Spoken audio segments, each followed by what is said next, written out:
In episode 23, Planning and Running Identification Workshops, we explore how deliberate design turns group sessions into productive engines of insight. Many organizations schedule risk workshops as routine meetings, assuming that gathering smart people will automatically produce useful results. But meaningful discovery requires structure, intention, and facilitation skill. The goal of these sessions is not to impress leadership with polished slides, but to draw out the collective intelligence of the team. Properly planned workshops convert scattered perceptions into shared understanding, transforming uncertainty into structured awareness. Every detail, from participant mix to agenda rhythm, determines whether the session builds foresight or merely fills time. The first step is to define clear objectives and success measures.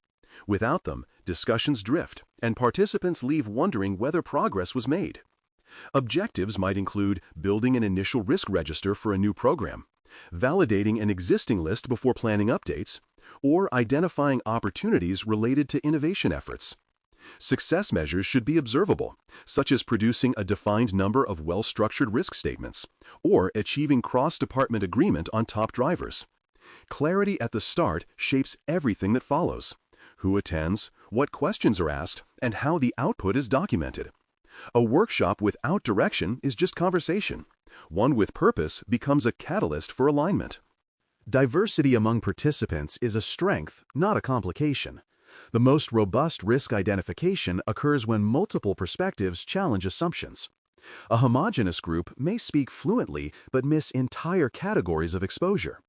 Including technical experts, operational leads, project sponsors, finance, and external stakeholders ensures that no blind spot goes unexamined. The facilitator's job is to balance voices so that specialists do not dominate and quieter contributors feel safe to speak. Diversity brings friction, but it is productive friction, the kind that sparks insight.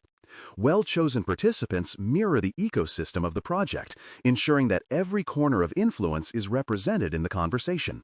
Preparation is what separates productive workshops from chaotic brainstorming.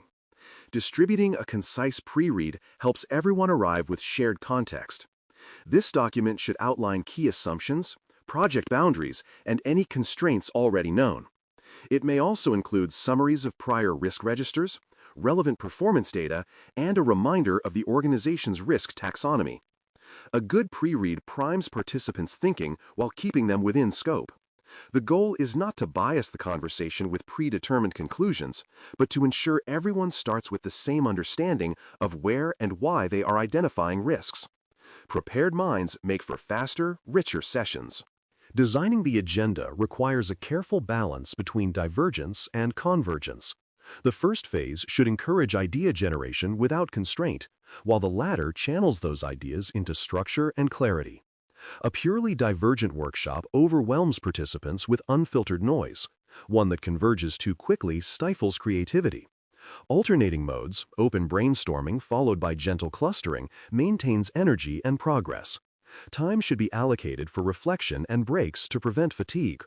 Experienced facilitators visualize the flow like a funnel, wide at the top for exploration, narrowing gradually toward defined outcomes. Managing this rhythm is the art of turning open thought into organized foresight.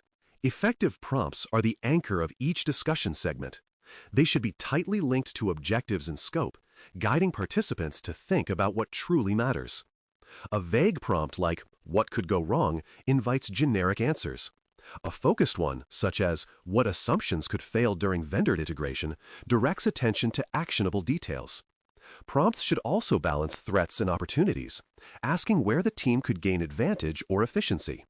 Well-crafted questions stimulate curiosity without leading answers. They act as the compass of facilitation, ensuring that exploration stays relevant to the organization's strategic intent rather than wandering into unhelpful speculation. Even with strong facilitation, mental fatigue creeps in. Rotating techniques keeps engagement high and uncovers different dimensions of thought. After an initial open discussion, try structured methods like cause mapping, scenario walkthroughs, or SWOT-style lenses. Using visual aids, whiteboards, or digital canvases appeals to varied thinking styles. Small group rotations can refresh energy while deepening focus on particular themes. The key is intentional variety. Too much structure feels mechanical, too little becomes chaos. By switching formats thoughtfully, facilitators maintain attention and generate richer material without overextending participants' concentration.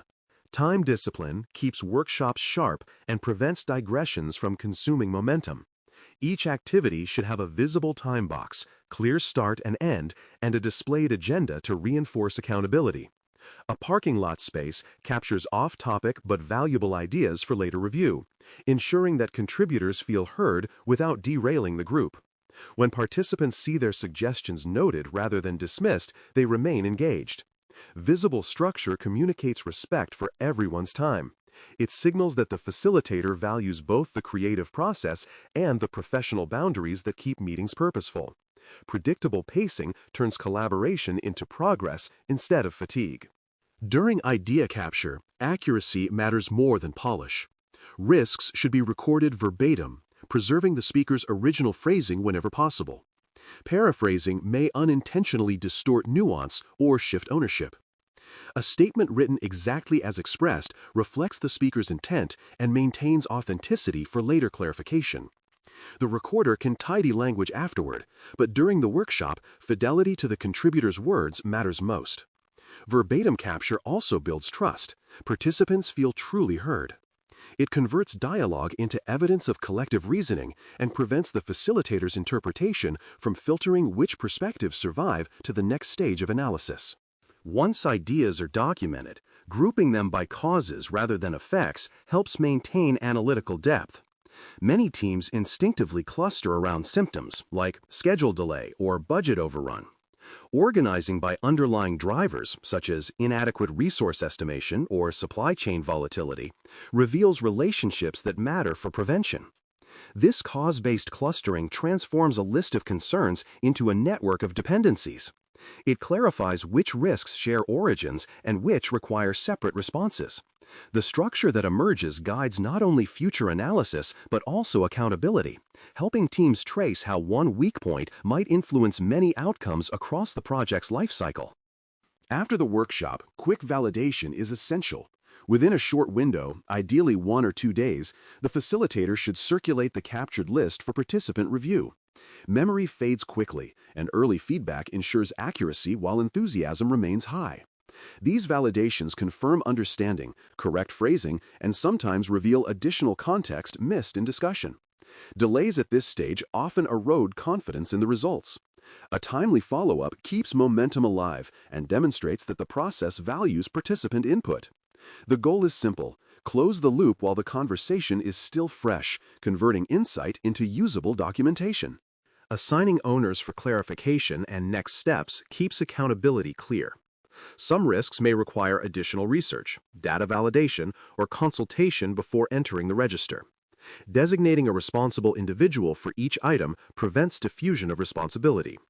Ownership also signals that the workshop's output has real consequence. These are not hypothetical curiosities, but actionable inputs to planning. Facilitators should ensure that assigned owners understand expectations and timelines for updates.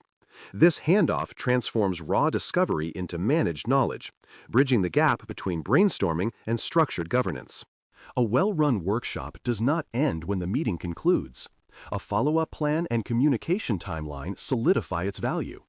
Participants should know when they will receive the refined register, when prioritization will occur, and how results will feed into subsequent processes.